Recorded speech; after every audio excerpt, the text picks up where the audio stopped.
Alors bonsoir à toutes et à tous. Nous sommes très heureux de vous voir aussi nombreux, plus de 400, dont près de 200 ici même chez Saint-Gobain et près de 250 en distanciel. Et avec une forte participation d'étudiants, comme vous pouvez le constater. Alors d'abord, un très grand merci à Pierre-André de Chalandard qui a bien voulu nous recevoir ce soir et nous consacrer un peu de son temps que nous savons très précieux autour de son dernier ouvrage, Le défi urbain, retrouver le désir de vivre en ville. Alors merci également aux parties prenantes, l'Acadie, l'Association des cadres dirigeants pour le progrès social, environnemental et économique, que j'ai le plaisir d'animer avec Bernard Soulez, et quelques administrateurs présents, dont Philippe Langlois, que je vois quelque part. Je crois qu'il y a aussi Muriel Barnéou, Hervé Seriex et Christelle Roger. Donc c'est une plateforme multisectorielle et transdisciplinaire qui vous offre l'opportunité unique d'initier le montage d'événements et d'accroître votre impact sur l'entreprise et, osons le dire, la société. Alors, Léonard, qui est aussi un grand partenaire, la plateforme de prospective et d'innovation du groupe Vinci, je crois que Vinci n'est pas étranger à ce lieu, animé par Mathieu Lerondeau et Julien Villalongue, qui en est le directeur général et qui a bien voulu accepter d'animer nos échanges. Merci à toi, Julien. Urbamine, club professionnel d'Intermine, animé par Bertrand Flao, ici présent. X Pompière, club professionnel immobilier des alumni de l'X et des Ponts, animé par Pierre Vidaillé. Le groupe professionnel BTP Immobilier des Arts et Métiers Alumni, animé par Jean-Pierre Gabon. Et le club des entreprises du Grand Paris, animé par Jacques Gaudron, que j'ai vu quelque part, voilà, qui est là. Alors, il y a également les élèves de l'ESSEC, ça allait de soi, qui malheureusement n'ont pas pu se faire représenter au dernier moment. Le président du BDE a eu un problème familial, mais il se fait excuser. Les mines de Paris et de Nancy, les ponts, les arts et métiers, l'ESTP et Sciences Po Paris Finance. Parmi eux, 6 panélistes, ou 5 plutôt d'ailleurs, adresseront les premières questions. Alors, on ne présente pas Pierre-André de Chalandard, qui a fait de Saint-Gobain un leader de la rénovation de l'habitat urbain et de la construction durable. Encore merci à vous de nous aider à tracer les voies d'avenir face à un défi marqué par la taille et la complexité des enjeux, ainsi que l'urgence à agir. Gageons que les progrès scientifiques et techniques, une modification profonde des comportements individuels, la mise en œuvre de grands programmes et l'instauration d'une régulation vertueuse permettront de le relever à temps. Alors notre session va se dérouler en 3 étapes. Premier temps de court exposé du sujet par Pierre-André, c'est de première interaction avec Julien. Deuxième temps d'interpellation par nos panélistes. Troisième temps de questions émanant de la salle et du chat que Bernard, on va modérer. Aidez-nous à respecter les temps impartis par des interventions courtes, nous permettant de terminer vers 20h et de profiter du très sympathique cocktail offert par Saint-Gobain. Pierre-André, encore un très grand merci pour votre accueil et celui de votre équipe. Patricia Marie, Agnès Labour et Pierre Minguenot. Merci de votre attention et très bonne soirée à tous.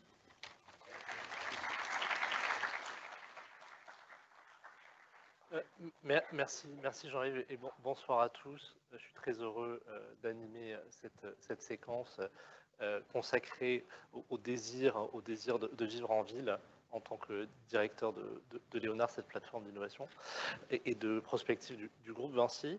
Alors on aura l'occasion d'animer un certain nombre de questions, mais je crois, Monsieur le Président, pour rentrer d'emblée dans le sujet, que vous souhaitiez nous partager vos convictions peut-être sur cet objet qu'est la ville et sur ses perspectives. D'abord, je voudrais vous accueillir tous dans le nouveau siège de Saint-Gobain. Donc, on est très content de vous le faire découvrir, qui a été construit par Vinci, effectivement.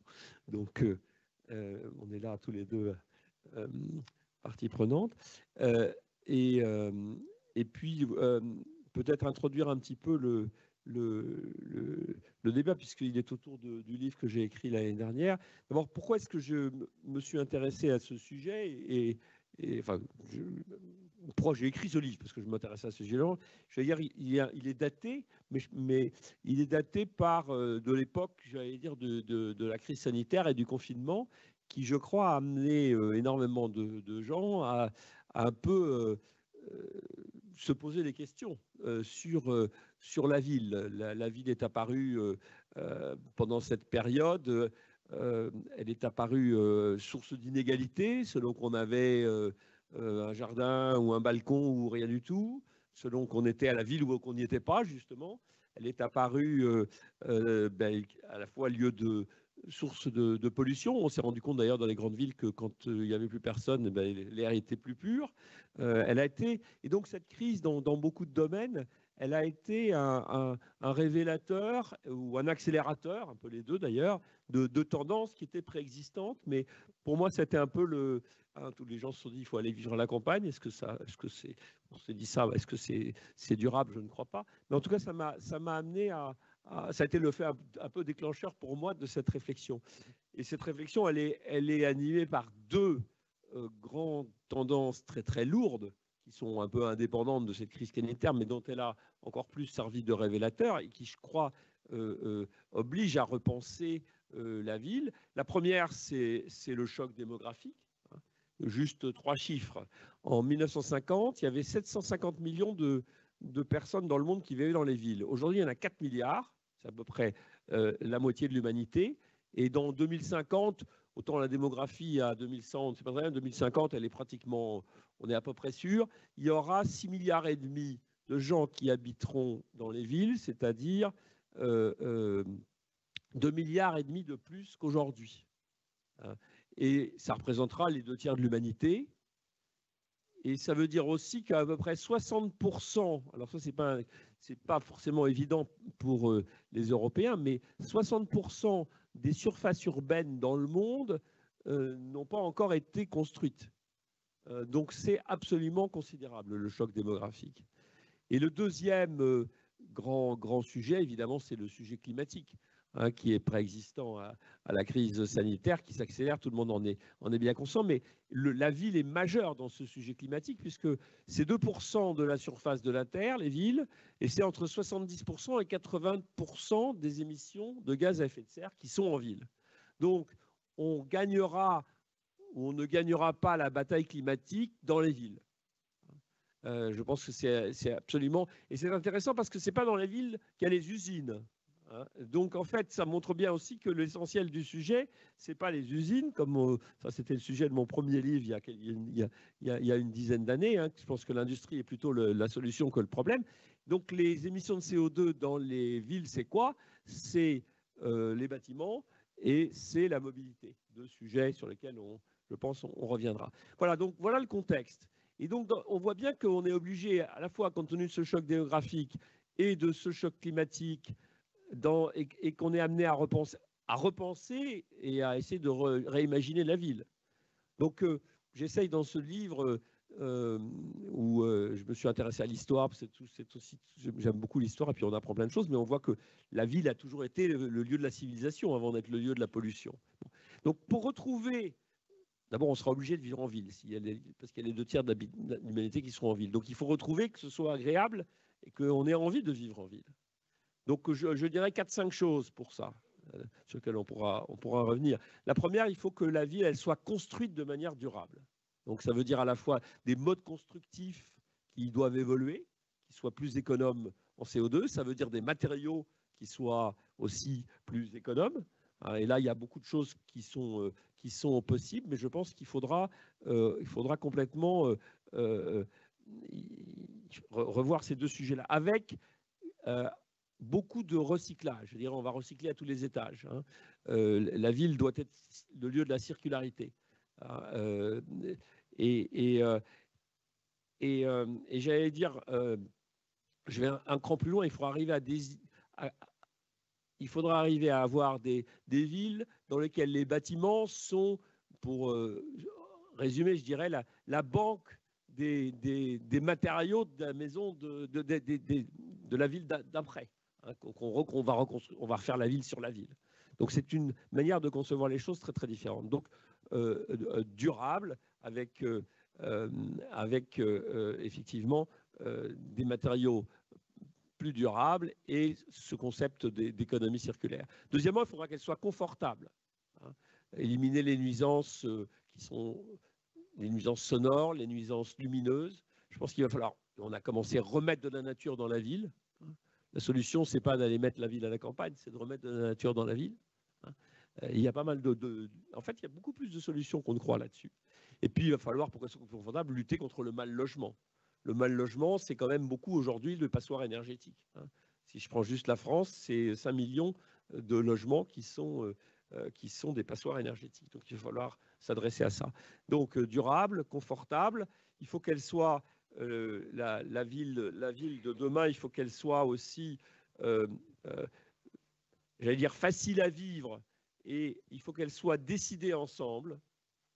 Facile à vivre, ça veut dire que on va repenser, et ça je trouve que la crise sanitaire nous a amené à repenser complètement notre rapport à l'espace et au rapport au temps, si on va repenser la mobilité. Et donc, alors il y a plein de concepts, plein d'expérimentations, on pourra reparler les uns les autres. Un concept qui est très à la mode, qui est celui de la ville du quart d'heure, mais qui je crois, dit pas mal de choses, qu'il faudra avoir plutôt des villes moyennes des villes moyennes où on fait un peu tout dans une grande ville. C'est plutôt ça l'avenir que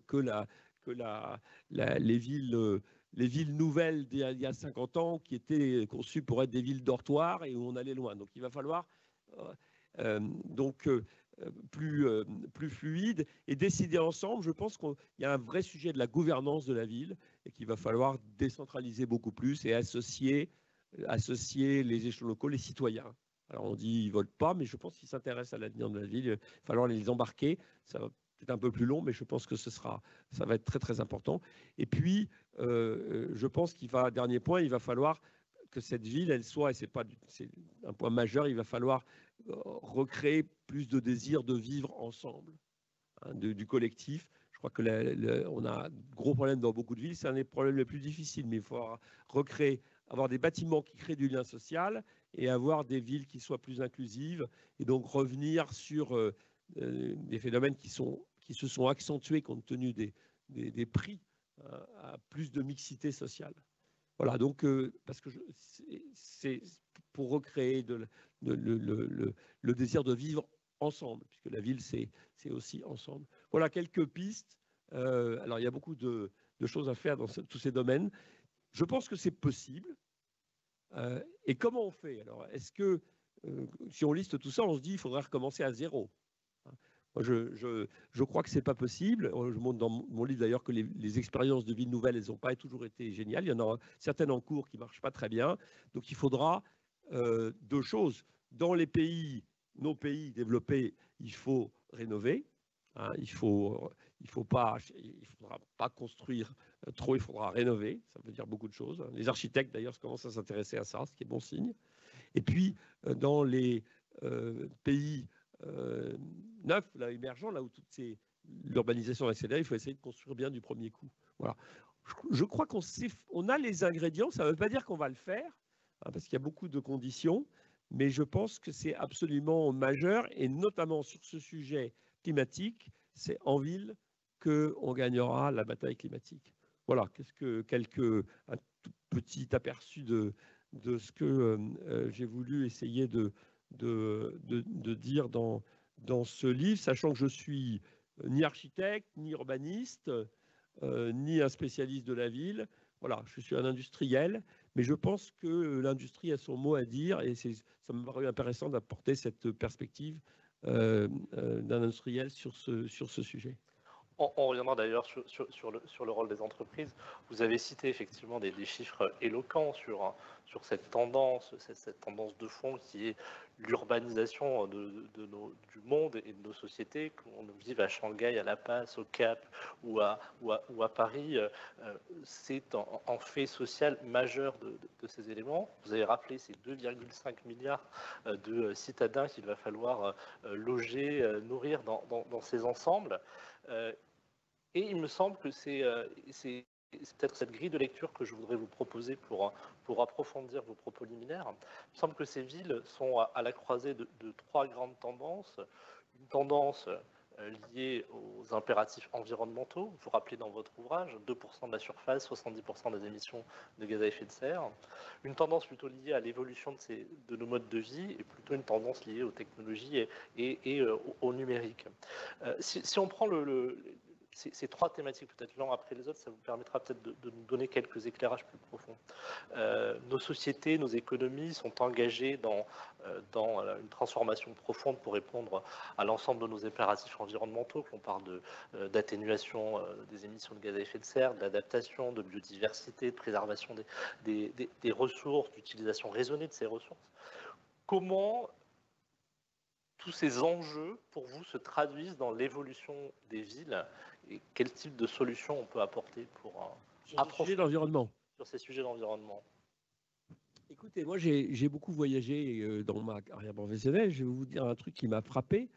Je me souviens d'un voyage il y a quelques années, il y a 5-6 ans à Pékin, où en sortant de l'avion, je croyais qu'il faisait nuit. Hein. Et en fait, il faisait très beau juste avant, on ne voyait rien, on ne voyait pas la passerelle. Hein. Et j'ai compris ce qui se passait quand je suis arrivé sur la passerelle, c'est que j'ai suffoqué pendant quelques secondes, tellement c'était pollué. Hein. Et je me souviens aussi à l'inverse d'avoir été, il y a quelques années, non, il n'y a pas longtemps non plus, à Los Angeles, alors que je me souvenais d'un voyage quand j'étais allé à Los Angeles il y a 40 ans. Et à Los Angeles, il y avait un nuage en permanence au-dessus de la ville et il a disparu. Donc on a retrouvé de l'air pur à Los Angeles. Voilà, donc c'est faisable. Hein. À Pittsburgh, où je me souviens, qui est aujourd'hui l'une des capitales de la clean tech, hein, je me souviens d'un déjeuner où un responsable me disait que à Pittsburgh, au début du XXe siècle, on changeait de chemise au moins 3 fois par jour parce qu'elle était noire. Hein. Vous vous souvenez, à Londres, il y avait 2 mots, il y avait le fog et le smog. Le smog, c'est un mot qui existait il y a un siècle. Voilà, donc c'est pas les échelles de la Terre, mais je pense que sur les sujets environnementaux, quand on s'attaque à un certain nombre de sujets, on y arrive. On nous promet qu'on va se baigner dans la Seine en 2024. Hein, pour les Jeux Olympiques. Je pense qu'on aurait... Ouais, mais je pense qu'on s'en rapproche. Je peux vous dire, moi j'étais au Danemark, on se baigne en pleine ville maintenant. Hein, donc, donc ça veut dire que techniquement c'est faisable, c'est des investissements, hein, c'est reconcevoir toute une série de choses autrement, mais je pense que cette bataille de l'environnement, on peut la mener. Hein. C'est beaucoup plus facile aujourd'hui que ça n'était il y a 20 ans. Parce qu'aujourd'hui, vous avez une bonne partie de l'opinion publique qui pousse. Donc c'est plus facile pour les autorités d'aller dans cette direction que ça ne l'était. Hein. À Milan, vous avez une expérience très intéressante. Vous avez de nouveaux quartiers où les immeubles sont complètement végétalisés. Alors, est-ce que ça va bien vieillir? On ne sait pas encore. Le quai Branly, ça ne marche pas si mal. Hein. Je ne sais pas si ça peut être multiplié à l'infini, mais je pense que avoir de la nature en ville, c'est faisable. Il y a beaucoup de place en ville. Vous savez, je pense que... Alors, j'anticipe sur la deuxième question qui est sur les modes de vie, non? Bon, mais sur les modes de vie, on va devoir changer nos modes de vie. Alors, on va avoir quand même... La voiture en ville, c'est pas très très vieux. Hein. Il y a 50 ans, il n'y avait pas beaucoup de voitures en ville. Il y en avait, mais il n'y en avait pas énormément. Donc, cette question des modes de vie, effectivement. Donc je pense que le mode de vie, si vous voulez, je pense qu'on va devoir revoir complètement notre rapport au temps et notre rapport à l'espace. Regardez le nombre de gens qui se sont rendus compte, je ne dis pas qu'ils ne le savaient pas, mais qui ont pris conscience que c'était possible de ne pas le faire, de passer 2 heures de transport tous les jours, absolument tous les jours, pour aller entre son bureau et là où on habite. Hein. C'est quand même une des raisons, je ne suis pas un fanat du télétravail à 100%, mais c'est quand même une des raisons de l'engouement et d'un engouement qui est quand même justifié d'un certain télétravail. Hein. C'est que si vous gagnez 4 heures dans la journée, enfin, pour la majorité des gens, je crois que la moyenne, c'est quand même 1h30. Hein. Bon, si vous gagnez 1h30, l'employeur n'est pas forcément perdant, il peut en récupérer un parti, et puis la personne qui voyage, elle est aussi extrêmement gagnante. Donc c'était des trucs qu'on n'imaginait pas. Hein. Une bonne partie des jeunes aujourd'hui qui veulent changer les choses, c'est parce qu'ils ne veulent pas de ça. Hein.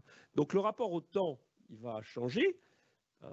le rapport à l'espace aussi, hein, puisque du coup, alors, il y en a qui continueront à aller loin de leur, mais ils iront probablement 3 jours au lieu de 5. Hein, et puis il y a des gens on voit quand même, ça va, à mon avis, ça va se généraliser quand même. Beaucoup plus de gens qui vont vouloir avoir un lieu de travail qui n'est pas trop loin de l'endroit où ils habitent. Bon. Donc ça, c'est un changement profond des modes de vie. Hein, et je pense qu'on y va. Et je crois, moi je ne suis pas du tout contre la voiture. Je pense que la voiture a un rôle très très important. Mais dans la ville, je pense que la voiture, il y en aura moins. Ça me paraît à peu près évident. Et il n'y aura pas que des voitures électriques, il y aura beaucoup moins de voitures.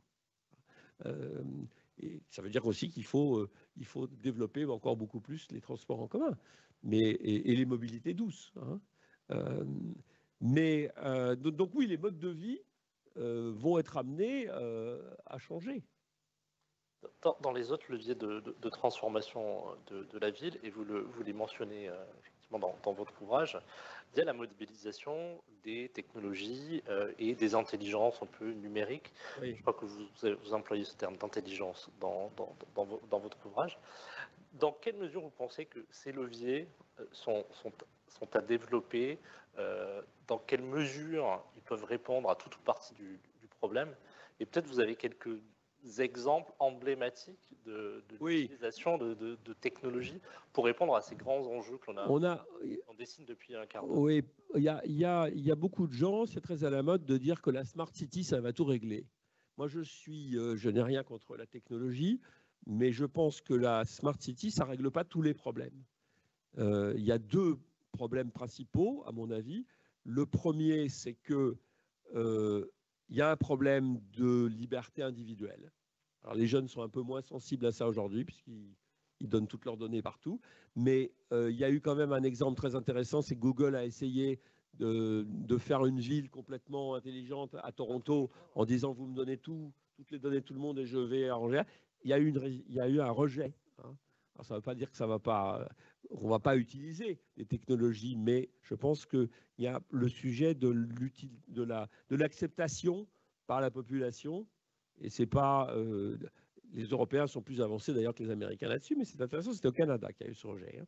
Donc ça, c'est le premier problème. Puis le deuxième problème, dans la Smart City, c'est... Alors moi, je suis un peu brick and mortar, hein, donc on dit je suis du passé, mais j'entends de temps en temps des discours en disant que la maison connectée, c'est formidable. Moi, je vais vous dire une chose, la passoire énergétique connectée, ça reste une passoire énergétique. Et donc, ce n'est pas les connecteurs, ce n'est pas les capteurs, tous les machins qui vont faire que les murs seront mieux isolés, hein, et que, ou l'équipement de chauffage, quand ça c'est moins Saint-Gobain, mais que, donc je crois, si vous voulez, que ça ne règle pas tout. Hein, ce n'est pas parce que vous mesurez les choses que vous allez régler tous les problèmes. Hein. Donc voilà, c'est les 2 limites que je crois il faut avoir à l'esprit quand on parle de Smart City. À l'inverse, je pense qu'il y a beaucoup de technologies qui sont amenées à se développer. Nous, il y en a une qui se développe d'ailleurs moins vite que ce qu'on pouvait imaginer il y a 10 ans, mais qui est formidable, je crois, qui est ce qu'on appelle la maquette numérique ou le BIM. Hein, c'est ce qui permet à Vinci et à Saint-Gobain d'être sur le même...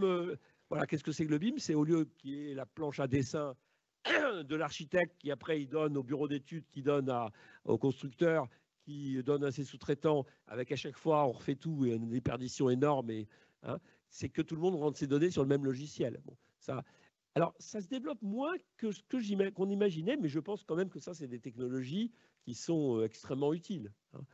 Je pense qu'il y a des technologies, si vous voulez, j'ai un peu dit du mal de la Smart City, mais c'est vrai aussi que, si vous voulez, et la domotique, ça ne se développe pas aussi vite que ce qu'on pouvait imaginer, mais c'est vrai quand même qu'il y a des outils qui permettent de faire des économies, hein, donc, et de connecter. Donc oui, je crois que les nouvelles technologies, la 3D dans la construction, bon, je ne suis pas complètement convaincu. Je ne sais pas si vous l'utilisez beaucoup chez vous. Moi, on essaye... je pense qu'on arrive à faire des mortiers ou des bétons avec des objets un peu compliqués en 3D, mais les maisons 3D, on en a construites, nous, aux Pays-Bas aussi. Pour l'instant, ça va pas régler tout non plus. Donc, voilà, c'est marginal. donc, je pense que le monde de la construction et de la ville a intérêt à regarder toutes ces technologies. Dans la voiture, on parle beaucoup de la voiture autonome et on fait des progrès. Je ne suis pas sûr que ça va être à 100%, même si ça va améliorer la conduite. Donc voilà, les technologies, il va y en avoir, ça va aider à faire progresser la ville, mais il ne faut pas non plus tout en attendre. Donc quelquefois, quand j'entends Smart City, ça va tout régler. Je pense qu'il faut être un tout petit peu prudent par rapport à ça. On retient une utilisation raisonnée au final de ces technologies là où elles sont les plus pertinentes. Avant d'accueillir à côté notre panel d'étudiants qui aura l'occasion de vous interpeller certainement sur l'ensemble de ces éléments, peut-être un petit mot sur la méthode, parce que vous évoquez beaucoup d'exemples européens, français de ces villes, des villes qui existent déjà, oui. Vous l'avez rappelé. On doit composer avec cet existant, il faut le régénérer, c'est assez structurant quand même, modifier une ville. On parle beaucoup de construction de la ville sous la ville. J'ai une question sur la temporalité dans laquelle vous voyez cette régénération de ces grandes villes, de ces grands ensembles bâtis. Au final, on parle beaucoup de rénovation de bâtiments, de végétalisation de la ville en ville. Quelle est la vision de là où vous êtes, d'un industriel peut-être, d'un expert malgré tout de la ville, sur cette temporalité de transformation profonde de nos tissus urbains? Alors d'abord, je ne crois pas qu'on rase tout et qu'on recommence. Hein. C'est ce que je l'ai déjà dit. Je pense que ça, c'est utopique. Encore une fois, les exemples de villes nouvelles, que ce soit Brasilia, que ce soit Sondong en Corée en ce moment, ou les projets de villes nouvelles chinoises, c'est pas formidable. Brasilia, ça n'a pas extrêmement bien vécu.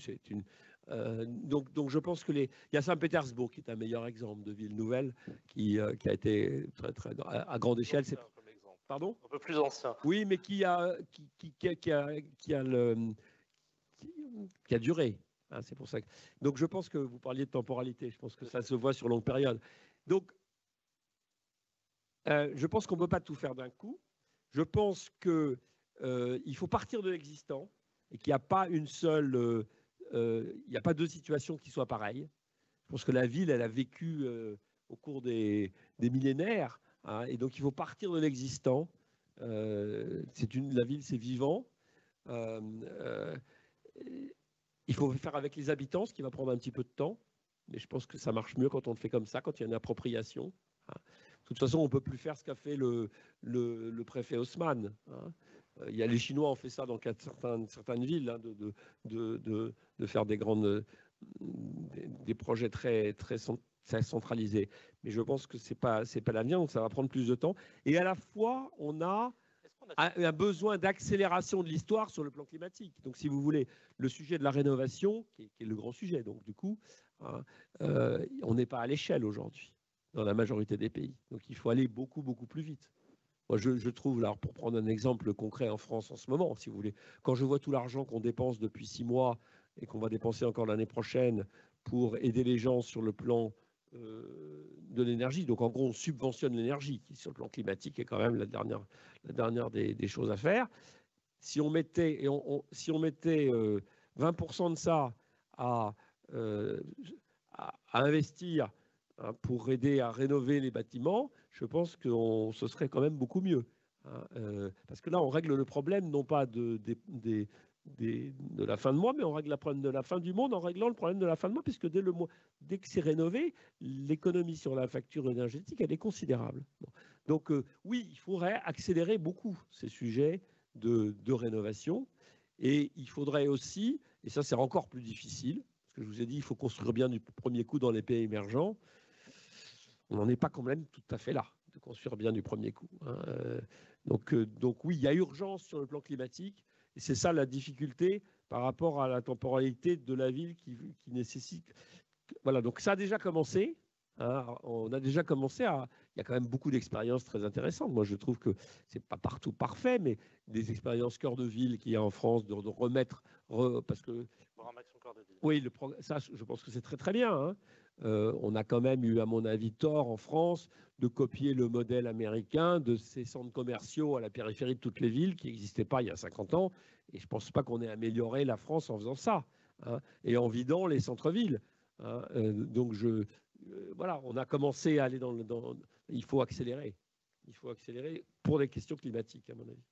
On va revenir sur ces sujets de logement, notamment et de rénovation. Et je vais inviter justement notre panel étudiant, donc Camille, Lucie, Jeanne, Audrey et Clément, à nous rejoindre sur cette scène. N'hésitez pas à nous rejoindre. Je précise qu'on aura ce temps de questions-réponses avec la salle, mais aussi avec l'audience en ligne. Donc n'hésitez pas, installez-vous, je vous en prie, prenez place. Il n'y a pas de place attitrée particulièrement. Vous avez des micros.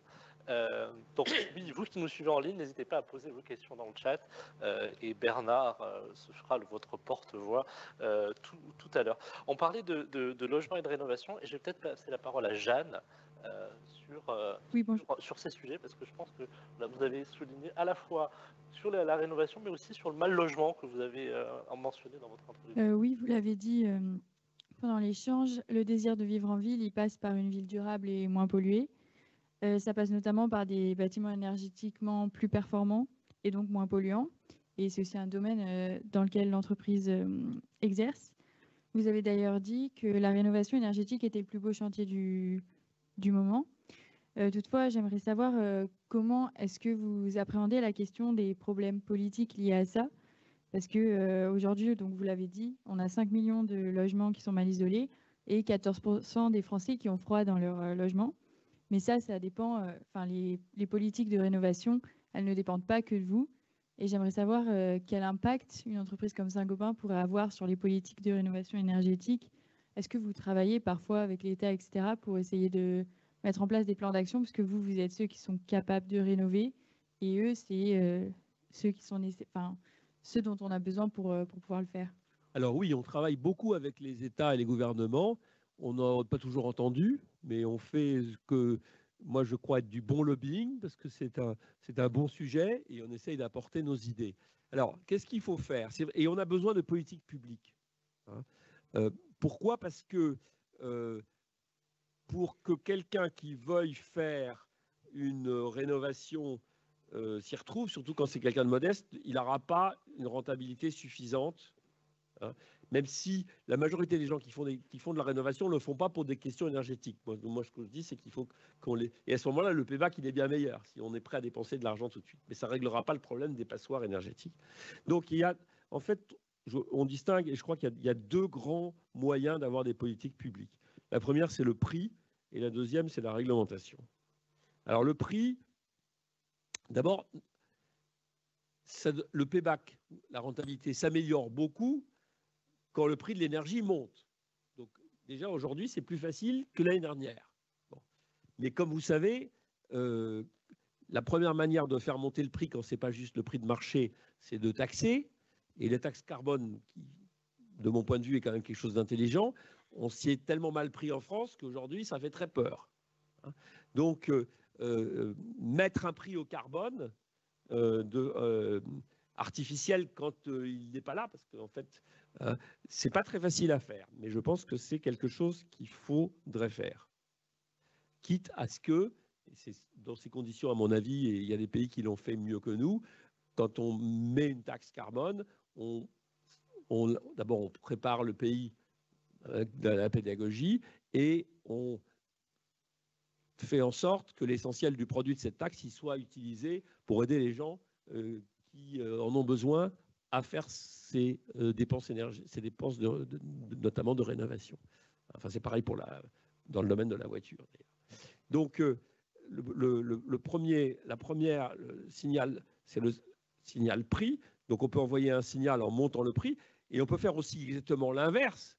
C'est d'améliorer le payback, si je puis dire, en baissant le prix des travaux, en subventionnant le prix des travaux, en donnant des incitations, qui fait que du coup, c'est comme le rapport entre la dépense et l'économie qu'on va faire est amélioré. Donc en gros, la subvention ou l'aide, c'est le contraire de la taxe. Mais c'est la même idée, c'est l'idée de changer le signal prix.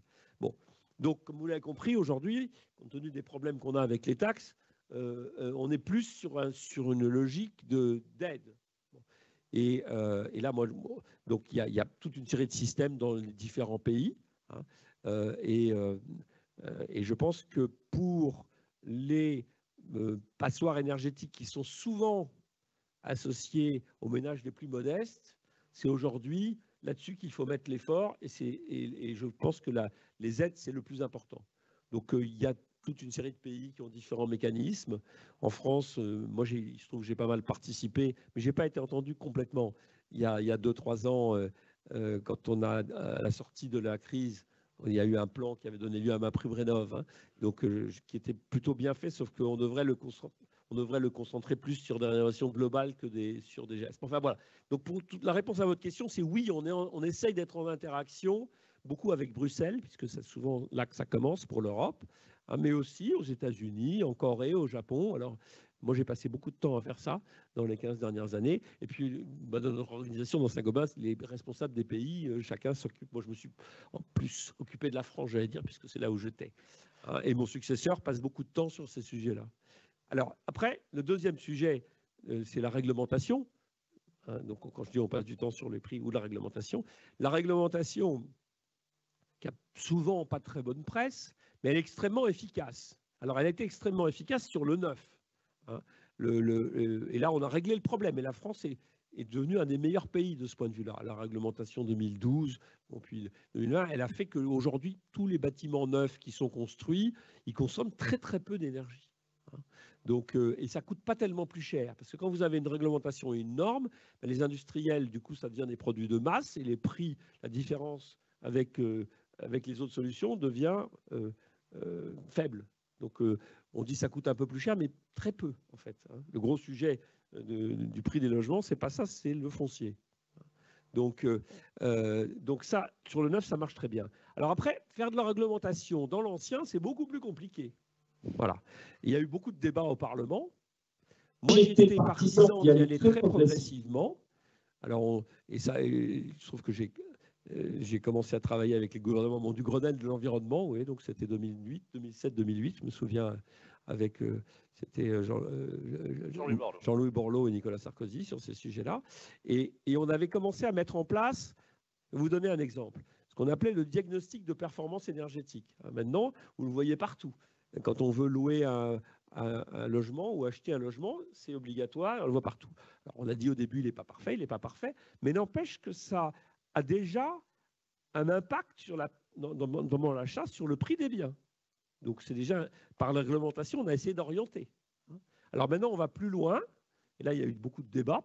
Hein. Est-ce qu'on va dire que la loi maintenant a prévu, avec des échéances, qu'il y a des bâtiments, s'ils sont trop mauvais, d'un point de vue énergétique, on ne pourra pas les louer, on ne pourra pas les vendre. Bon. Moi, ma position là-dessus, c'était que je pense que c'est pas une mauvaise idée, mais je pense que dans beaucoup de cas, et notamment pour les ménages modestes, il faudra accompagner ça, et ça n'a pas été suffisamment prévu d'aide. Alors, il y a des tas de manières de le faire, hein, sur les droits de mutation. En tout cas, la réglementation, dans l'existence, c'est plus compliqué, et je pense que ça ne peut pas marcher s'il n'y a pas en même temps l'utilisation du système prix. Voilà. J'étais un peu long, mais je pense que c'est extrêmement important. Si on veut accélérer la rénovation énergétique, on a besoin de politiques publiques. Et je pense que c'est un bon investissement pour les gouvernements.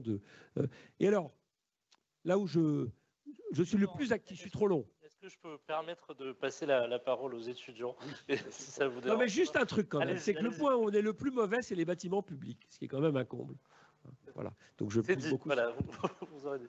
Je vais passer la parole à faire des réponses plus courtes. À Clément, justement, sur ces enjeux de durabilité des constructions. Et je crois qu'il veut vous interroger sur votre rôle aussi de président, peut-être, de Saint-Gobain, sur ces éléments. Exactement. Bonsoir. C'est vrai que je voulais revenir sur un point que vous avez évoqué au début. C'est parce que du coup, je suis aux arts et métiers. Donc, quand vous parlez de matériaux qui peuvent être développés pour, on va dire, une construction un peu plus durable, qui est quand même le sujet le plus important, je pense, ou en tout cas un des plus importants. Je voulais savoir quelles étaient les prochaines innovations, les grandes avancées de Saint-Gobain à ce niveau-là, parce que vous parlez de nature, par exemple, qui n'était pas forcément la bonne chose. Nous, on est passionnés d'innovation, on travaille beaucoup dans ce domaine-là. Alors, il y a à la fois des matériaux et il y a des systèmes constructifs. Hein. Dans les matériaux, on essaye d'avoir des matériaux qui soient déjà le plus possible neutres en carbone dans leur conception. On est très très fiers, on va mettre au point pour la première fois il y a quelques mois un verre zéro carbone. Donc on travaille beaucoup notre innovation pour que nos matériaux soient mieux. Et puis je pense qu'il y a aussi la manière de les mettre en œuvre. On travaille beaucoup et chez Saint-Gobain sur ce qu'on appelle la construction légère, c'est-à-dire avec des matériaux qui sont faciles à installer, qui pourront être déconstruits plus facilement, et dont l'empreinte carbone, au moment où on conçoit les matériaux, au moment où on les installe, soit meilleure. Donc on travaille énormément sur tous ces sujets de décarbonation à tous les stades.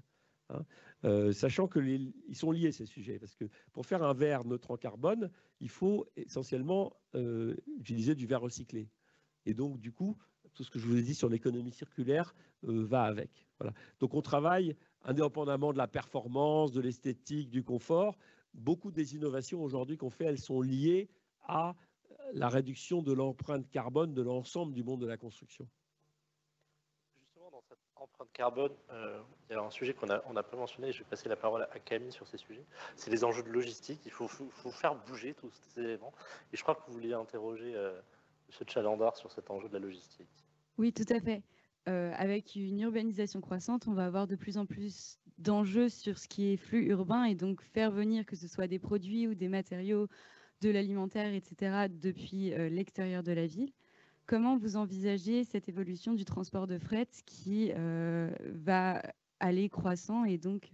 Alors, j'ai dit que c'est évident, si on veut réduire l'impact climatique, il y a la mobilité et le bâtiment. Bon, la mobilité, ça c'est un des éléments de la mobilité. Pour le monde de la construction, ça veut dire qu'il faut réduire les transports. Et donc, c'est pour ça qu'il va falloir des circuits courts. On travaille sur l'utilisation de la terre crue. Autrefois, si vous voulez, on ne construisait pas de la même manière sur les endroits puisqu'on utilisait les matériaux qui étaient proches. On s'est mis à standardiser. Je pense qu'on va revenir un peu en arrière et reconstruire de façon différente sur les endroits en fonction de ce qu'il y a. En France, il y a des endroits où on a des toits rouges et des toits noirs, pour prendre des exemples. C'était lié aux matériaux qui étaient proches. Et donc, je pense que les architectes s'intéressent à ça. On va devoir être de plus en plus proches. Après, dans ce que vous dites, c'est la logistique en ville, c'est ce qu'on appelle la logistique du dernier kilomètre. Voilà. Et ça, c'est très compliqué. Je pense qu'on en aura toujours besoin. Il va falloir, et je pense il va falloir des modes de transport qui soient propres. Donc, chez Point P, puisqu'il est très intéressé par ce sujet-là, on travaille beaucoup sur soit l'électrification, soit l'utilisation d'hydrogène pour notre flotte. Mais on ne va pas supprimer les transports dans la ville complètement. Mais il va falloir essayer d'être de plus en plus économe et globalement d'avoir des circuits de plus en plus courts. Voilà. Mais on ne va pas tout supprimer. Alors sortons peut-être des solutions techniques et revenons un peu sur les sujets des modes de vie qu'on avait abordés en propos liminaire, peut-être avec Audreyne. Il y avait quelques questions très intéressantes justement sur... c'est un ensemble d'individus quand même, ces villes, et des équilibres socio-économiques. Et je pense que vous aviez 2 questions sur ces enjeux. Je ne sais pas si c'est un ensemble d'individus. Bonsoir monsieur. Oui. C'est moi. Oui, Camille. Donc pour commencer, donc on était en train de parler du transport. Aujourd'hui, le transport, c'est quelque chose qui est assez source de critiques de la ville parce que ça pollue, c'est souvent considéré comme désagréable. Bref, c'est quelque chose qu'on va chercher à minimiser dans la ville. Donc pour vous, quelles seraient les solutions? J'ai l'impression que vous y avez déjà un petit peu répondu, pour pouvoir minimiser le besoin de d'utiliser des moyens de transport en ville. On aura toujours besoin. Alors, il faut pour le transport des personnes, il faut de plus en plus des transports soit en commun, soit de vélo, des mobilités douces, quoi, et des petites voitures électriques. Mais on en aura beaucoup moins des voitures en ville dans les 20 ans qui viennent. Moi, je peste tous les jours quand je suis en voiture contre la maire de Paris, mais sur le long terme, elle a raison. Sur le long terme, après, il y a la manière dont on le fait. Bon. Mais donc oui, il y aura. Alors après, pour les sujets dont on a parlé, il va falloir réfléchir à un transport multimodal. Regarde, par exemple, Point P en région parisienne, on utilise beaucoup le transport fluvial aussi. Donc je pense l'objectif, c'est d'avoir des mobilités qui soient propres. Mais on ne va pas pouvoir réduire tout. Mais ce sera aussi... D'abord, l'électrique, ça fait moins de bruit. On réduit aussi les... Et à partir du moment où on réduira de façon assez drastique la circulation, la nuisance sera beaucoup moins grande. Voilà, donc je pense que là, il y a un changement des modes de vie. Alors, le tout, c'est le rythme et comment on le fait, comment on l'accompagne, mais je pense qu'il est inéluctable.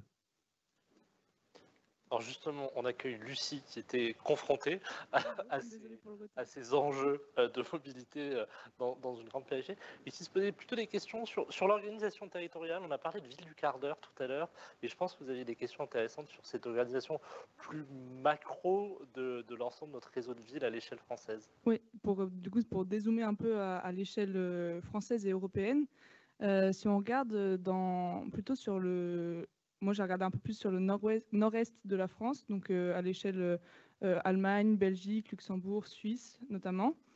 On a des métropoles et des aires urbaines fonctionnelles qui sont beaucoup plus spécialisées qu'en France, où on a fait le choix de la centralisation à Paris avec une spécialisation beaucoup plus centralisée. Ma question, c'était pourquoi ce choix ? Et à l'avenir, comment c'est susceptible d'évoluer? Est-ce qu'on va plutôt évoluer vers des métropoles et aires urbaines fonctionnelles plus spécialisées ou est-ce qu'on va continuer vers cette centralisation parisienne? Pourquoi ce choix? Alors, je crois que c'est vraiment une question, c'est la grande histoire. Hein. Pourquoi la France s'est fait comme ça? C'est Richelieu, c'est toute l'histoire de la France. Alors que l'Allemagne, c'est pas faite comme ça. L'Allemagne est un pays qui est très, très neuf par rapport à la France, hein, dans son acception actuelle. Donc, et la Belgique encore plus, enfin, ou à peu près pareil. Donc, non, c'est l'histoire, hein, l'histoire de la France et tout ce qu'on a, la tradition jacobine. Donc Paris n'a pas été construit comme l'Italie, l'Allemagne, et l'Angleterre est plus proche de la France de ce point de vue-là, mais ce n'est pas des choix urbanistiques, c'est des choix politiques qui ont été dans cette direction. Donc la question, et est-ce que le modèle, de toute façon, on ne va pas changer le modèle parisien. Et je pense, si vous voulez, qu'il présente des obstacles par rapport à un certain nombre de sujets que j'ai évoqués, notamment ces sujets de mixité, puisque Paris, c'est un peu une ville-monde de ce point de vue-là. C'est la capitale des gens qui parlent français dans le monde. C'est moins, de ce point de vue-là, il y a moins de... La vocation est moins grande que celle de Londres ou de New York, hein, mais Paris est quand même une ville qui n'a pas d'équivalent, enfin qui est unique de ce point de vue-là. Et je pense que pour la France, c'est aussi majeur d'avoir Paris. C'est trop lié. Donc il faut arriver à ce que ce rôle mondial soit le moins gênant pour les autres habitants, si je puis m'exprimer ainsi. Et donc je pense que la solution, elle est, et c'est pour ça que le Grand Paris me paraît très important. D'ailleurs, si vous prenez l'histoire, Paris n'a pas arrêté de repousser ses frontières. Aujourd'hui, si on veut réfléchir à l'organisation de la ville de Paris, on ne peut pas le faire à l'intérieur du périphérique.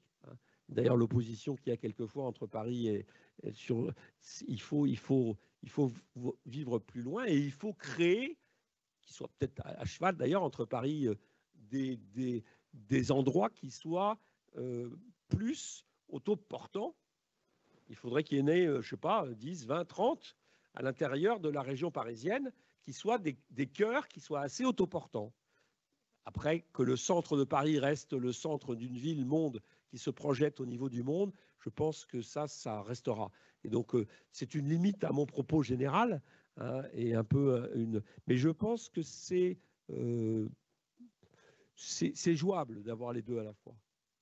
Mais le schéma d'ensemble, il est plus proche. Mais de ce point de vue-là, vous avez le même sujet à Düsseldorf ou à Bruxelles que vous avez à Paris, à Lyon ou même à Paris. C'est que même toutes les autres grandes métropoles vont devoir, à mon avis, et c'est comme ça que les urbanistes aujourd'hui réfléchissent, hein,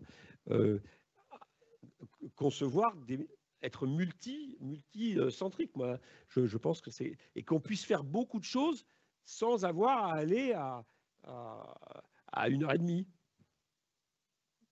Voilà. Allez-y, rebondissez. Ça prendra du temps. Hein.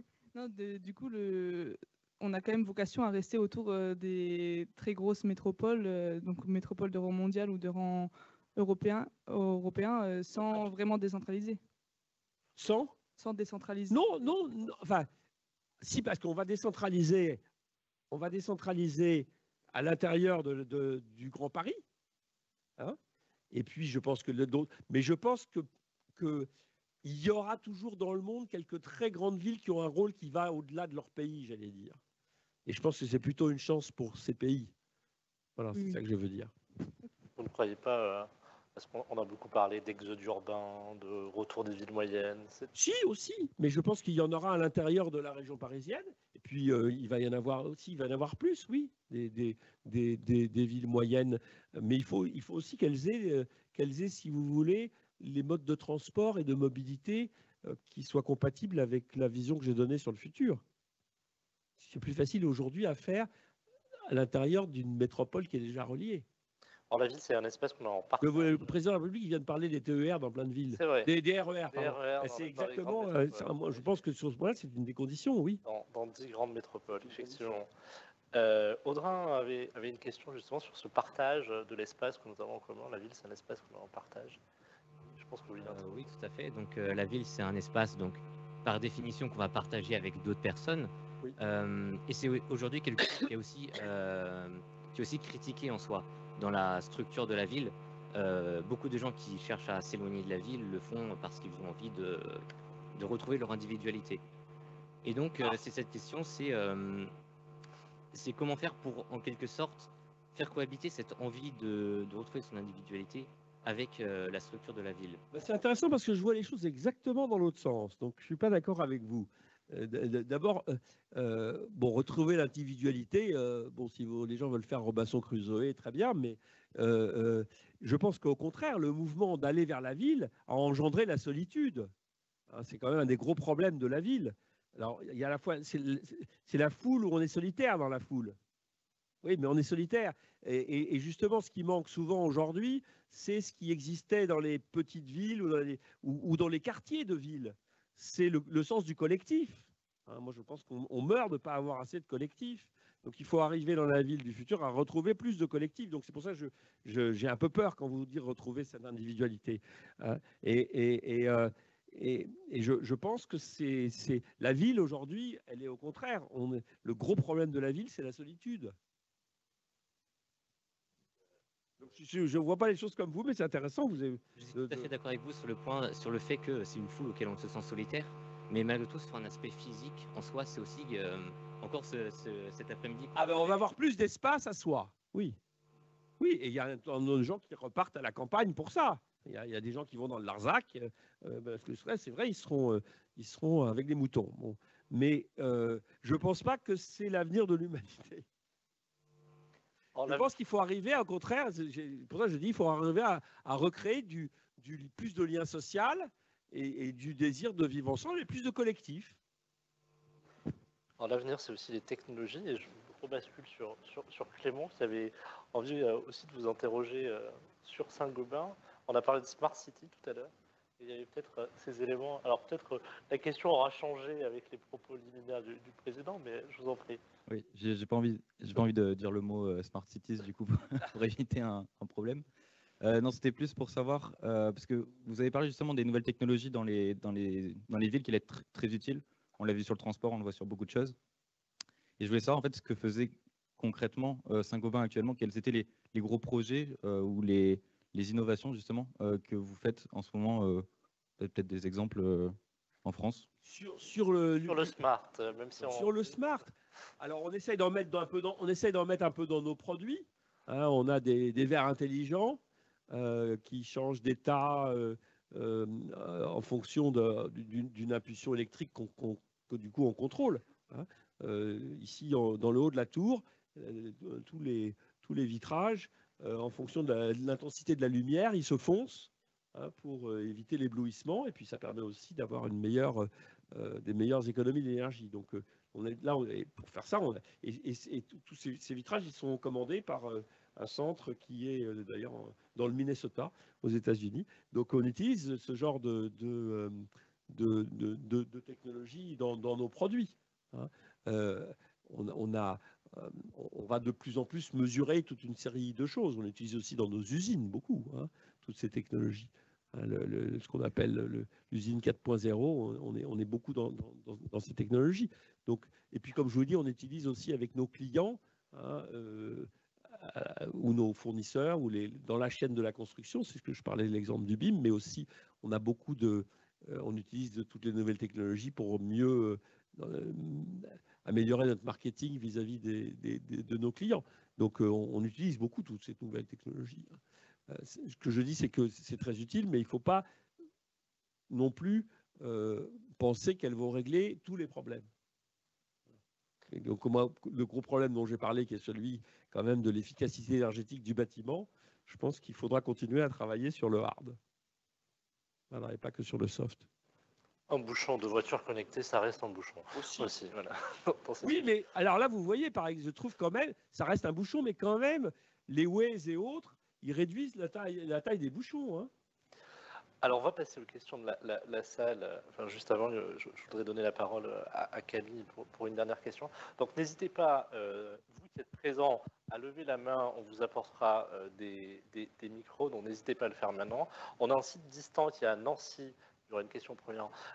Donc, n'hésitez pas, vous qui êtes à Nancy, à poser vos questions. Et Bernard sera le porte-voix de l'ensemble des questions qui sont en ligne. On a beaucoup parlé de transformation. Il y a une responsabilité, me semble-t-il, collective dans l'accompagnement et la réalisation de cette transformation.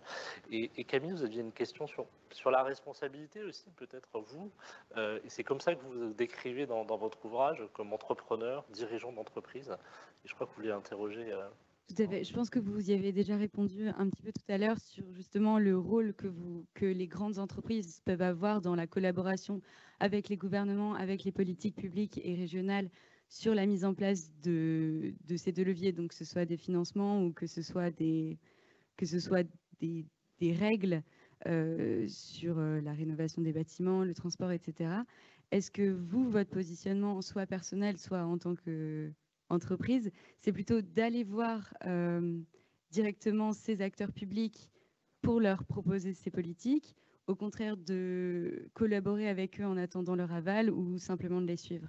Si vous voulez, un certain nombre de décisions dont j'ai parlé, elles sont par nature politiques. Donc, nous, on peut chercher juste on a un rôle d'expertise, et compte tenu de ce qu'on sait, il y a un rôle qui est très important, et moi j'avais pas mal travaillé là-dessus, c'est que le monde de la construction, que je connais un peu mieux que le monde de la mobilité, mais je connais le monde de la mobilité un petit peu aussi, le monde de la construction est un monde complexe parce qu'il y a beaucoup d'acteurs, à toute une série, entre les architectes, les urbanistes d'abord, les architectes, les bureaux d'études, les constructeurs, les sous-traitants, les constructeurs, hein, les fabricants, les distributeurs. Il y a beaucoup d'acteurs. Et puis tous les acteurs publics qui sont à différents niveaux, qui réglementent tout ça, auxquels il faut avoir des tas d'autorisations dans tous les sens. Donc le système qui est un des problèmes en France, c'est que ça prend trop de temps, hein, mais par rapport à votre notion de la temporalité. Mais donc c'est un écosystème compliqué. Et donc moi je crois que face aux décisions d'aménagement qui sont par nature des décisions politiques, hein, c'est tous ces éléments de la chaîne qui sont des experts, il faut qu'ils puissent intervenir et donner leur avis. Mais in fine, ces décisions-là, ces décisions d'aménagement, de restructuration de la ville, qui sont des décisions politiques. D'ailleurs, c'est le sens du mot politique. Hein, police, en grec, c'est la ville. Donc, c'est ça, la politique. Et c'est la noblesse et donc ça doit être la participation des citoyens à ces enjeux à travers leurs élus. Mais je pense que les élus sur ces sujets-là, il faut qu'ils consultent de plus en plus régulièrement les gens concernés si on veut arriver à créer du consensus et de l'appropriation et qu'après ça marche. Je crois que le sujet de la gouvernance de la ville est un sujet extrêmement important. On aura certainement des questions. Merci à Camille, Lucie, Jeanne, Clément et Audrey pour vos questions. Restez présents. Si vous avez d'autres questions, levez la main comme toute l'audience. N'hésitez pas à continuer nos échanges. Je crois qu'il y avait une question. Alors, au premier rang, monsieur, on va peut-être prendre 2-3 questions. Comme ça, on fera des packs. Allez-y. Bonsoir, je m'appelle Joseph. Merci beaucoup pour l'organisation de cette conférence. Vous avez parlé de vivre ensemble et de retrouver le sens du collectif en ville, ce que je trouve particulièrement intéressant. J'avais une question par rapport aux relations entre les usagers des trottinettes, les automobilistes et les cyclistes. Et je voulais savoir concrètement comment apaiser la situation en ville par rapport à ces relations. Merci beaucoup. On va peut-être avoir une deuxième question. Madame en haut. Oui, bonjour, Madame Muriel Barnéou, je dirige l'engagement sociétal du groupe La Poste, donc un peu connaisseuse du sujet, je suis là, un peu connaisseuse du sujet logistique. Mon sentiment, et vous l'abordiez il y a quelques secondes, c'est qu'on est dans un univers, lorsqu'on parle de votre secteur, où énormément de corps de métier, pardon d'utiliser ce mot-là s'il n'est pas bon, mais énormément d'éléments de la chaîne de valeur doivent être convaincus et utilisateurs de solutions nouvelles et de solutions de décarbonation. Et il me semble qu'à ce titre, ce qu'est Saint-Gobain doit forcément être quelque chose qui entraîne et qui fait bouger aussi cet écosystème à la fois de prescripteurs, d'architectes, indépendamment même encore de l'État. Et je pense que votre éclairage sur la manière de faire bouger ces parties prenantes qui sont des éléments essentiels pour la décarbonation de nos maisons m'intéresserait beaucoup. Alors, deux réponses. Une sur le partage apaisé de l'espace public et l'autre sur Saint-Gobain, leader de la transformation de sa chaîne de valeur, peut-être. Sur la mobilité, je suis pas particulièrement compétent. J'ai un avis personnel, mais comme chacun dans la salle. Et on n'a probablement pas tous le même. Je pense que c'est typiquement le genre de sujet sur lequel qui relève du politique, in fine. Hein, et il y a beaucoup de changements. Mais je pense quand même que la tendance de l'histoire, c'est qu'il y aura moins de voitures dans les villes. Voilà. Après, est-ce qu'il doit y avoir beaucoup de trottinettes, je ne sais pas. Ou plus de vélos, ou plus de trottinettes, je ne sais pas. Mais je pense que d'avoir dans toutes les villes d'Europe qui sont plus souvent, enfin qui a été plus avancées que la France et que Paris, par exemple, je pense que l'essor du vélo a été accompagné d'une organisation de l'espace dans la ville. Hein. Et donc les pistes cyclables font partie de la solution à votre... voilà, je pense qu'en Paris, c'est un peu compliqué en ce moment, parce que je pense qu'on est un peu en retard par rapport à d'autres. On va trouver des points d'équilibre. Je ne sais pas exactement comment, mais je ne suis pas particulièrement compétent là-dessus. Par contre, vous êtes très compétent sur Saint-Gobain. Je suis compétent sur Saint-Gobain. Oui, Saint-Gobain essaye de... Moi, quand j'avais... Alors, il y a 3 ans, non, 2 ans, enfin non, 2 ou 3 ans, enfin, juste avant que j'écrive ce bouquin, la ministre de l'époque du logement, qui était Emmanuelle Wargon, m'avait demandé d'animer un groupe de travail pour faire les recommandations des experts du monde de la construction sur ce qu'il fallait faire. On venait d'avoir la Convention citoyenne, donc on avait donné surtout la parole à ceux qui ne connaissaient rien, mais qu'il faut écouter comme citoyens. Et donc elle était intéressée d'avoir aussi l'avis d'experts. Et c'était compliqué parce qu'à tous ces échelons de la chaîne, les gens avaient des idées différentes. Donc moi j'ai passé 1 mois et demi, c'était très intéressant, avec tous ces acteurs. Et on a essayé de faire un papier ensemble et de donner nos idées sur ce qu'il fallait faire dans la partie rénovation énergétique du plan de relance. Bon, on a été écouté sur pas mal de trucs, pas sur tout, mais sur pas mal de trucs. Donc oui, on essaye de jouer un rôle. On essaie de jouer un rôle à travers nos innovations d'entraînement. Hein. Aujourd'hui, si vous voulez aussi, il y a dans le cadre des filières qui sont organisées par le Centre national d'industrie, c'est mon successeur, Benoît Bazin, qui préside le comité de filière sur la construction. Donc oui, Saint-Gobain essaye de jouer un rôle. Hein. Mais il faut savoir que c'est des écosystèmes qui sont compliqués, comme vous l'avez dit, et que donc ça avance doucement. Moi, il y a et qu'on peut pas, voilà, c'est pas un acteur qui, et puis si un acteur essaie d'en faire trop, ça suscite des rejets aussi. Moi, il y a un point sur ces sujets-là qui me frappe et qui fait que je vois quand même une accélération de l'histoire. C'est quand même sur ce sujet climatique, si vous voulez, c'est monté en puissance. Alors, on peut voir le verre à moitié vide et à moitié plein, mais c'est monté en puissance de façon considérable depuis 2 ans. Et donc, il y a une mobilisation de l'opinion publique et du coup, l'ensemble des acteurs en charge sont poussés à chercher des solutions ensemble. Donc ça me rend un peu optimiste. De toute façon, si on est entrepreneur et qu'on n'est pas optimiste, il vaut mieux arrêter d'entreprendre. Donc je suis optimiste, mais je pense qu'il y a beaucoup de choses qui vont dans le bon sens. Et de ce point de vue-là, si vous voulez, je dis souvent dans les entreprises, qu'est-ce qui fait bouger les entreprises? Bon, il y a la conviction des dirigeants, ça peut jouer, mais les 2 forces les plus importantes aujourd'hui, il y en a une, ça va vous surprendre, Mais je pense que c'est le monde de la finance et les actionnaires. Alors, il y a du greenwashing quelquefois, mais globalement, ils poussent en ce moment très fort parce qu'ils sont eux-mêmes poussés. Et puis, il y a tous les salariés. Hein. Alors, il y a 4-5 ans, c'était les jeunes. Maintenant, c'est tout le monde. Parce que les moins jeunes, hein, quand ils rentrent chez eux le soir, hein, ils entendent « Papa, maman, qu'est-ce qu'elle fait ta boîte pour la planète ?»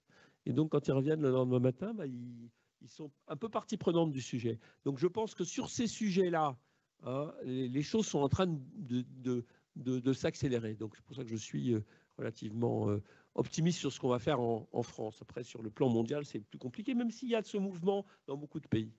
On va reprendre 2 questions. Alors, et on prendra une troisième, du coup. Alors, monsieur... Alors, je ne sais pas où sont les micros, allez-y. Celui qui a le micro. Voilà, monsieur là, avait levé le doigt, je pense, en premier.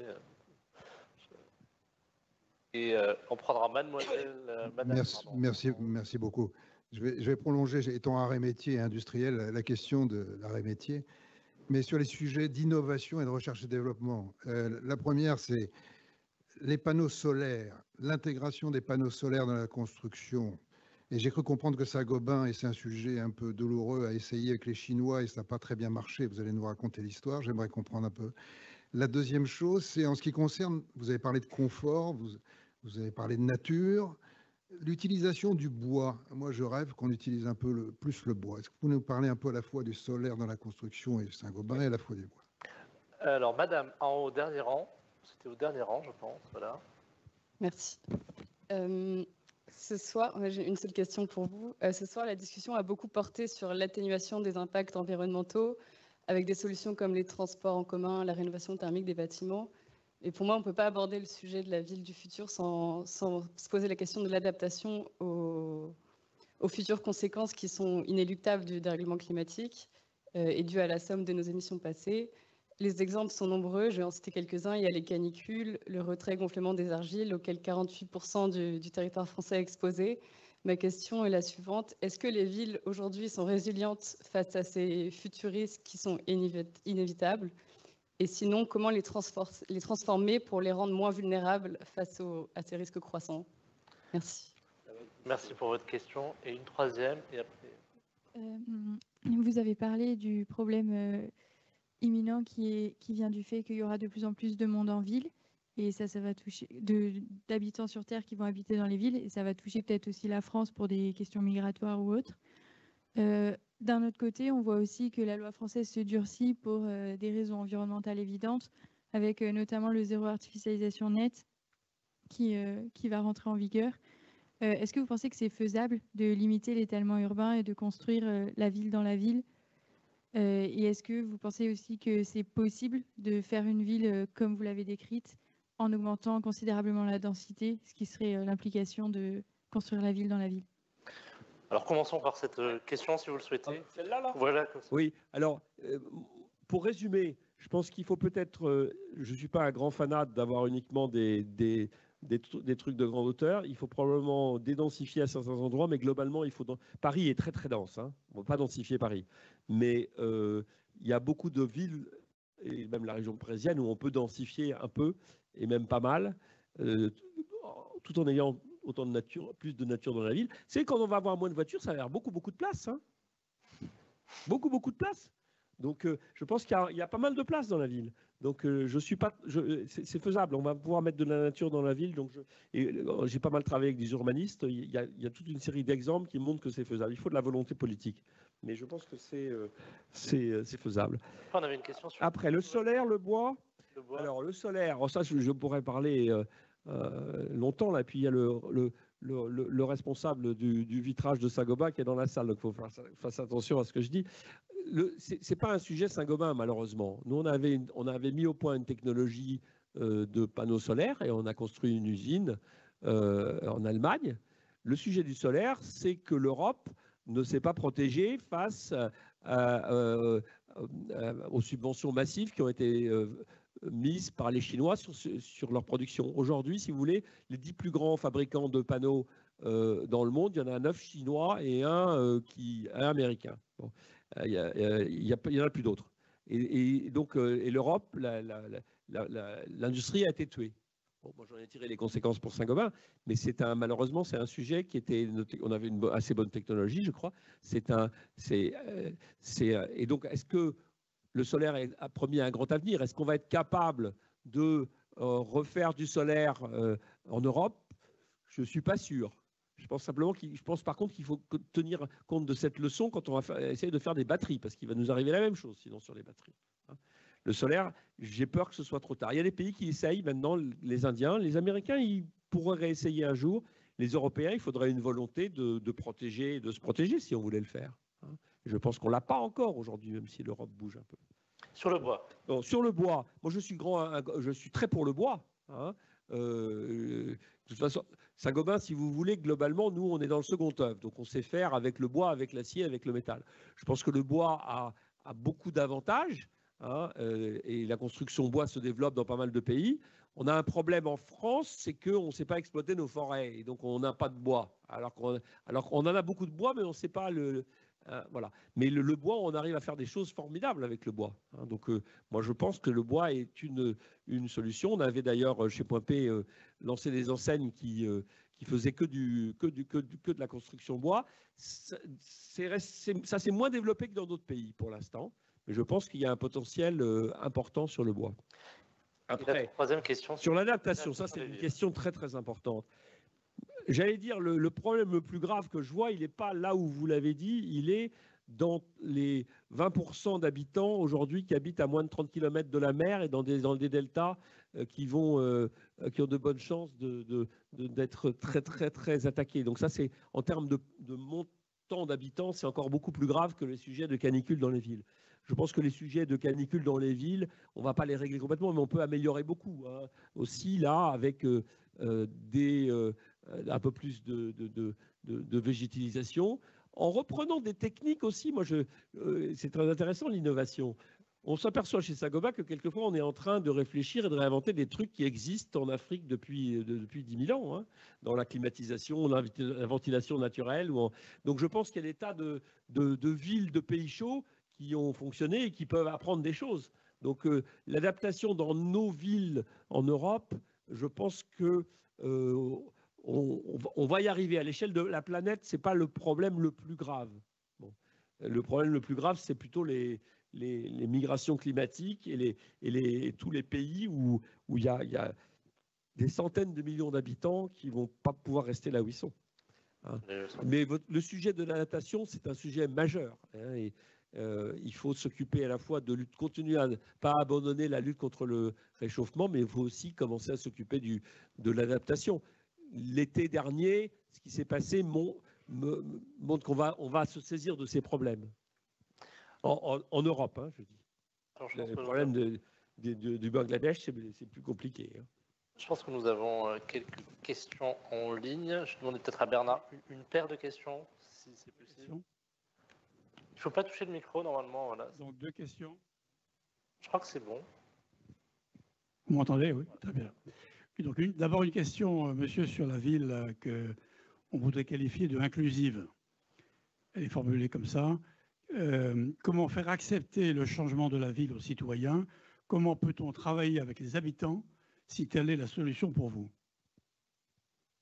Alors, travailler, c'est de la démocratie locale. Moi, le problème qui me paraissait le plus difficile sur l'inclusion, c'est le problème du prix du foncier qui fait que, si vous voulez, c'est simple, vous prenez certains quartiers de Paris qui, autrefois, il y avait une assez grande mixité sociale, aujourd'hui, il n'y en a plus, parce que la majorité des gens ne peuvent plus y habiter. Donc, et je pense que c'est très grave parce que de catégoriser les gens en fonction de leurs revenus dans un endroit ou dans un autre. Alors, il y a des moyens de lutter contre ça. Quand j'ai regardé, ceux qui ont lutté le mieux contre ça, c'est pas immense, mais pas facile à généraliser, mais c'est Singapour.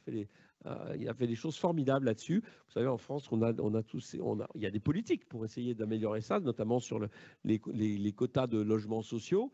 Bon, c'est pas toujours très facile à mettre en œuvre, mais je pense que c'est indispensable d'essayer de retrouver un peu plus de mixité sociale. Si on veut d'abord la ville du quart d'heure, il faut que les gens, quel que soit leur type d'activité, ils soient pas trop loin.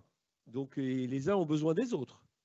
Hein. Donc, je pense que c'est un grand chantier, hein, mais c'est un chantier extrêmement important. C'est un chantier qui va même qui a des conséquences bien au-delà de ce cas. On connaît le sujet de tous la Seine-Saint-Denis ou la région les banlieues de Lyon. C'est des problèmes qui vont bien au-delà de ce dont on parle, qui est des problèmes d'existence de la nation si on ne les traite pas, ces sujets-là. Donc oui, c'est un gros sujet, mais je pense que c'est important pour la ville du futur qu'elle soit pensée de manière plus inclusive. Une dernière question en ligne, peut-être. Donc, il y a des questions ensuite sur la question de la densification de la ville et de la densité de la ville. Donc, elle est formulée comme ça. Pour limiter l'extension des villes, comment concilier redensification et qualité de vie? Alors, d'autres questions sur le même thème carrément suggèrent que, en fait, des personnes quittent la ville. Donc, finalement, on baisse la densité de la ville. Voilà, il y a un peu deux stratégies. Je pense que la solution, il n'y a pas une solution et qu'il y a des endroits trop denses qu'il faut dédensifier, puis il y a des endroits où on peut densifier. Bon. Alors après, il y a eu ce débat, vous savez, qui a fait beaucoup de mal à cette ministre que j'aimais bien pourtant, et qui a dit des choses vraies. Hein. Vous vous souvenez de l'histoire du pavillon, quand Emmanuel Vargon a sorti cette histoire du pavillon, et elle disait non, il faut réhabiter dans le centre du village et la maison de ville. Alors que les gens, je pense que on a elle avait raison. Ça n'a pas été bien ressenti, mais elle avait raison sur le fond. Mais je pense qu'on a trop, dans la culture des 50 dernières années, on a trop popularisé la vision américaine de l'habitat. Voilà. Et c'est vrai que les zones, le petit pavillon avec son petit jardin, qui provoque un énorme étalement urbain, qui est ce à quoi on a habitué les Français, que ce soit avec le rêve d'accession, on a considéré que c'était ça l'habitat du futur. Je pense que c'est pas la solution, c'est pas la seule solution. Et je pense qu'on peut arriver à avoir moi, je trouve ça navrant quand je vois toute une série de petites villes où on voit qu'il n'y a plus personne dans le centre. Hein. Et dans le centre, d'ailleurs, autrefois, il y avait des morceaux de jardin derrière dans la rue, hein, de l'autre côté. Donc, je pense que c'était tout à fait. Mais donc, mais c'est votre question sur l'individualisme, hein, qui me perturbe aussi. Et je pense que c'est pas l'avenir. Voilà. Mais c'est pas facile parce qu'il faut demander leur avis aux gens, et les gens, si vous leur demandez leur avis, ils sont plutôt d'accord avec vous qu'avec moi. Donc, il y a des contradictions et des sujets.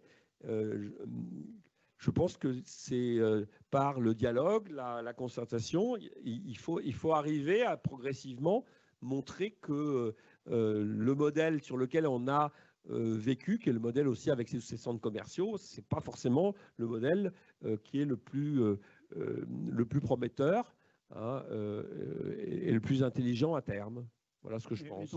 Donc, si ce n'est pas la solution, des personnes qui sont dans le chat disent oui, mais c'est l'aspiration des gens, et entre autres de la jeunesse. J'ai bien entendu, ça me paraît un problème, mais j'ai pas la solution complètement. D'inspiration. Alors, je vais faire beaucoup de frustrés parce qu'on arrive au terme de cette conférence, mais vous pourrez certainement gérer cette frustration en lisant le livre de Pierre-Henri Chalendar, Le défi urbain, retrouver le désir de vivre en ville. Et peut-être en guise de mot de conclusion, vous avez été interrogé par un panel d'étudiants, notre audience est jeune, vous êtes dirigeant d'entreprise. Quel est le message que vous avez envie d'adresser à cette jeunesse, justement? J'allais dire que, si vous voulez, je pense que quand on parle de la ville de demain, c'est plus à vous de la construire et de l'imaginer qu'à moi. Donc, voilà. Donc, je pense que c'est bien que vous vous intéressiez à ces sujets-là. Hein, mais je pense aussi, si vous voulez, que, comment dire les choses, les jeunes sont formidables aujourd'hui sur ces sujets d'environnement. Ils nous poussent, hein, mais ils ont aussi quand même quelques contradictions. Dans le dernier échange qu'on a vu, il y a quand même quelques contradictions. Donc, je vous encourage, les jeunes, à continuer à stimuler les plus anciens et les faire revenir. Et puis aussi à à continuer votre réflexion. La ville de demain, ce sera la vôtre. Merci Pierre-André Chalanda. Merci à vous tous. Merci à vous.